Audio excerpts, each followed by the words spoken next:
Vamos falar da quinta maior empresa representativa no Euro 50. Vamos falar de Total Energia. Na verdade, a petrolífera.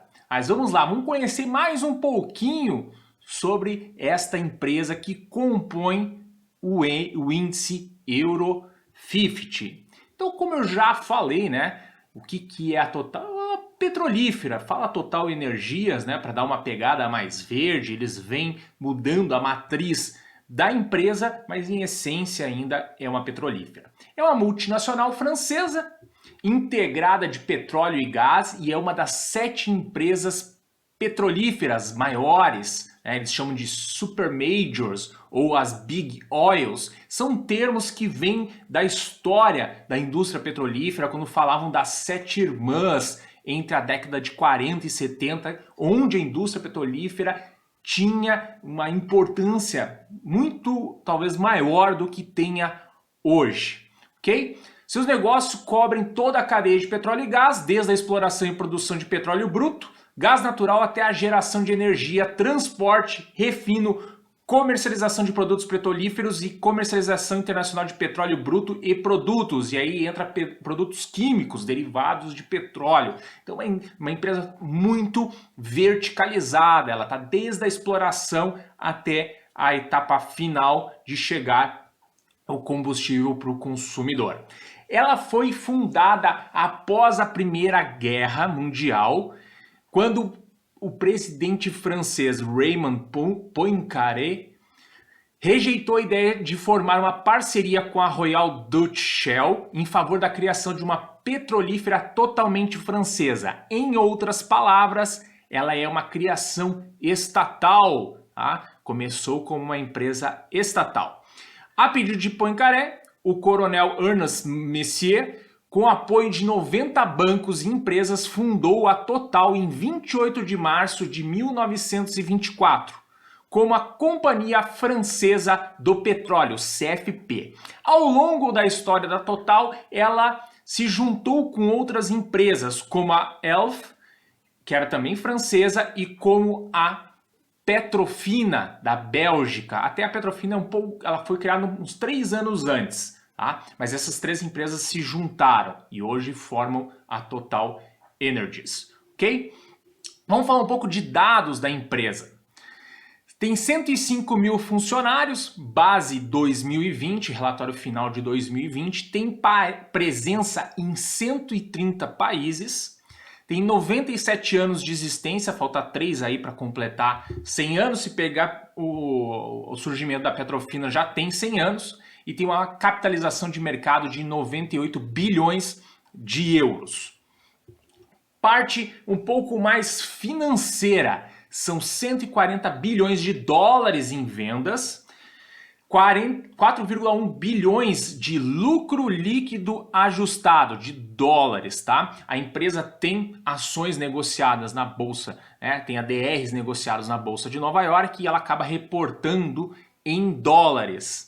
E aí entra até uma coisa interessante. Quando ela reporta dividendos, ela acaba reportando os dividendos em euros. Então ela paga, né, dividendos por ação, ela pagou em 2020 2,64. E ela teve um lucro por ação de 1,43 dólares. Tá? E teve um ROI aí, né, um retorno sobre o equity de 3,7%. Então não tem números muito auspiciosos aí em 2020. A gente pode perceber, por exemplo, né, que ela está focando no lucro líquido ajustado, e tem vários detalhes nesse lucro líquido ajustado.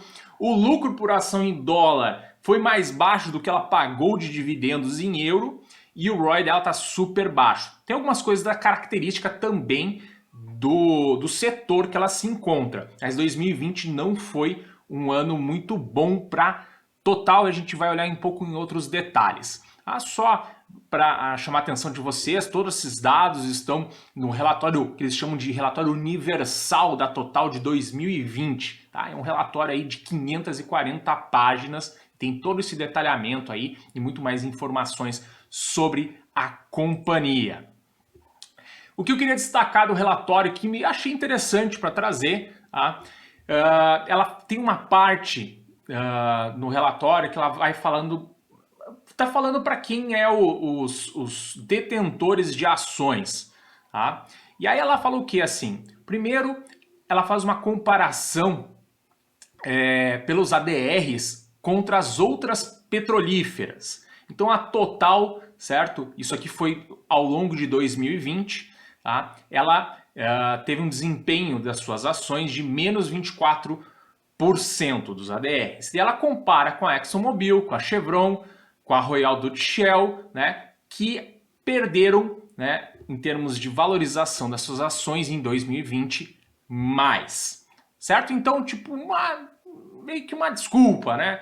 Olha, eu sei que a cotação das ações não foram muito boas, o desempenho, mas se a gente comparar no setor, a gente foi melhor.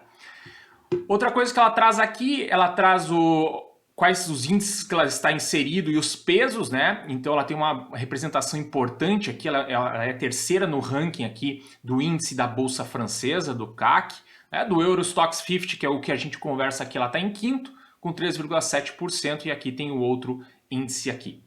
Outra coisa interessante, quem é o maior detentor, vamos dizer assim, institucional individual da companhia? É a BlackRock. Tá? Depois tem os empregados, tá? Tem pelo que eu entendo, acho que tem uma associação por trás disso, e aí o restante dos outros shareholders, né? Quem segura as ações, quem é detentor das ações. E a última coisa que eu achei bem interessante é que ela faz um comparativo, tem uns gráficos comparando o desempenho da ação contra índices, enfim, e ela faz aqui uma tabela comparando o desempenho da ação ao longo dos anos. Aqui está sendo considerado o retorno anual, tá? E aí eles consideram os dividendos sendo reaplicados, né? Comprando mais ações, quando recebe dividendos, comprando mais ações, tá? E eles excluem custos, tanto de impostos como os outros custos. E aqui tem de 1 a 15 anos, ok. Então se você tivesse comprado, né? Isso aqui é a posição até 31 de dezembro de 2020. Se você tivesse aplicado 1.000 euros na Total a um ano anterior a 31 de 2020, você teria 775 euros, ou seja, você perdeu, né? Aqui está o retorno, menos 22,55%. Se tu tivesse colocado no índice da Bolsa Francesa, tu teria perdido um pouco menos. E aí vai ao longo do tempo aqui, a gente pode ver que em 15 anos, o desempenho das ações perde para o desempenho do índice francês, né? E o retorno é de 2,7% ao ano. Então, se tivesse investido há 15 anos atrás 1.000 euros, hoje tu teria, né, ou dia 31 de 2020, tu teria 1.500 euros. Não é um bom desempenho. Perder dinheiro, tu não perdeu no longo prazo, mas não é um bom desempenho, principalmente tu está considerando aí reaplicar os dividendos. O que a gente precisa, talvez, notar nessa conta, tá? Ou até olhar outros relatórios passados, o de 2019, por exemplo, é que teve um peso muito grande 2020 nesta conta. Legal? Mas isso são coisas aí que eu achei interessante. É o primeiro relatório que eu vi com esse tipo de comparativo, de tabela da companhia. Também é um dos maiores relatórios, né, que eu vi, de 540 páginas. Então, algumas curiosidades aí para a gente conhecer um pouquinho mais da Total.